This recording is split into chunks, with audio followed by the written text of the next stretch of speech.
জীবনে চলার পথে বাধা আসতেই পারে, তাই বলে থেমে থাকার কোনো অবকাশ নেই। যেখানে বাধা আসবে সেখান থেকে আবার শুরু করতে হবে। আমি আমার জীবনে বারবার ব্যর্থ হয়েছি, এখনও হচ্ছি। বারবার হুঁচুট খাচ্ছি, আবার উঠে দাঁড়াচ্ছি। সেই সুন্দর সুমধুর দিনটার জন্য এখনও অপেক্ষা করছি, যেদিন আমি মাথা উঁচু করে বলতে পারবো আমি আজকে সফল হয়েছি। যে নিজেকে দমন করতে পারে না সে নিজের জন্যও বিপজ্জনক এবং অন্যের জন্য। আমরা এক একজনের জীবনে এক এক রকমভাবে সুখী বা দুঃখী, কিন্তু কেউ কারোর খোঁজ রাখতে পারি না। মানুষকে ঠকাতে যাদের বুক কাঁপে, বিবেকে বাদে, তারা জীবনে কখনো সুখী হতে পারে না।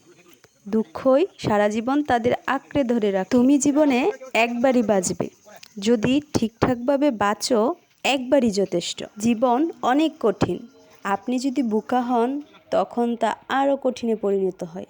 আপনি যদি জ্বরের জন্য অপেক্ষা করে আপনার পুরো জীবন ব্যয় করেন তবে আপনি কখনোই রোদ উপভোগ করতে পারবেন না। জীবনে যে পরিমাণ ভালোবাসা পেয়েছি তা দিয়ে কয়েক বছর বেঁচে থাকা সম্ভব, কিন্তু জীবনে গুটি কয়েকজন মানুষের কাছ থেকে যে পরিমাণ অবহেলা পেয়েছি তা দিয়ে একদিনও বেঁচে থাকা সম্ভব। মধ্যবিত্ত হলো একটি অভিশাপের নাম, জন্ম থেকে যাদের জীবন কাটে মানিয়ে নিয়ে আর মেনে নিয়ে। আসসালামু আলাইকুম বন্ধুরা, সবাই কেমন আছো? আশা করি সকলে অনেক অনেক ভালো আছো। আমি আলহামদুলিল্লাহ অনেক ভালো আছি। এখন বাজে দুপুর 2টা, আর দেখতেই পারছো বন্ধুরা পুকুরে মাছ ধরা হচ্ছে।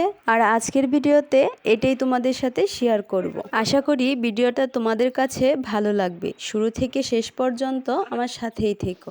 মাছ ধরার দৃশ্যগুলো দেখলে মনে হয় ছোট সময়ের সেই স্মৃতিগুলা, সুমধুর স্মৃতিগুলা চোখের সামনে ভেসে ওঠে। আর জানো তো বন্ধুরা, ছোট সময় আমিও খুব মাছ ধরতাম, আর মাছ ধরতে আমার এখনো ভালো লাগে। কারণ মাছ ধরা দেখলে মনে হয় আমিও পুকুরে নেমে মাছ ধরি। কিন্তু মানুষ কি বলবে, পাড়া প্রতিবেশী কি বলবে, এই ভেবে আবার পিছিয়ে যাই। তোমাদের কার কার মাছ ধরতে ভালো লাগে তোমরা অবশ্যই কমেন্টে জানিয়ে দিও। সেই কাক ডাকা বুড়ে ভাইরা আমার ঘুম থেকে উঠে চলে গেল জেলেদের বাড়ি, আর বলে আসলো মাছ ধরার কথা। আর জেলেরা বলেছিল দুপুরের দিকে আসবে। সকাল থেকে দুপুর পর্যন্ত অপেক্ষার অবসান ঘটিয়ে তারা উপস্থিত হলো, আর আমিও এদিকে বের হয়ে গেলাম হাতে ফোন নিয়ে ভিডিও করার জন্য। মাছ ধরার দৃশ্যটা দেখতে খুব সুন্দর, হয়তো সবার কাছে ভালো লাগে না, কিন্তু আমার কাছে খুবই ভালো লাগে।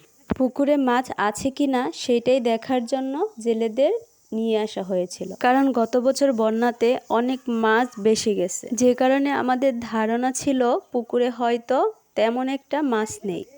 কিন্তু যখন জালটা তুলে জেলেরা, তখন দেখতে পারি না, মোটামুটি মাছ এখনও আছে। আর বন্ধুরা তোমরা দেখতেই পারছো মাছগুলা কেমন করে লাফিয়ে লাফিয়ে জালির ওপারে চলে যাচ্ছে।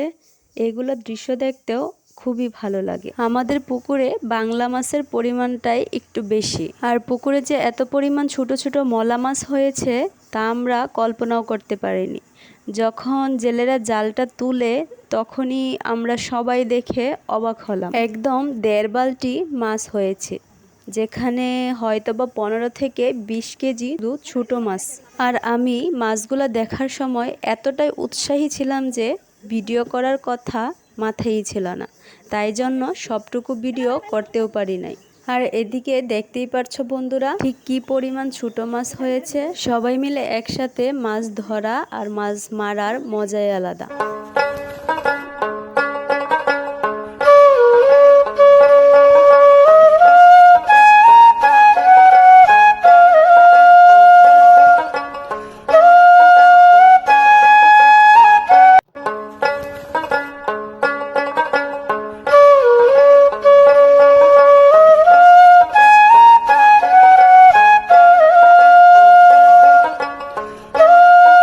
বন্ধুরা আজকের মতো আমি এখানেই বিদায় নিচ্ছি।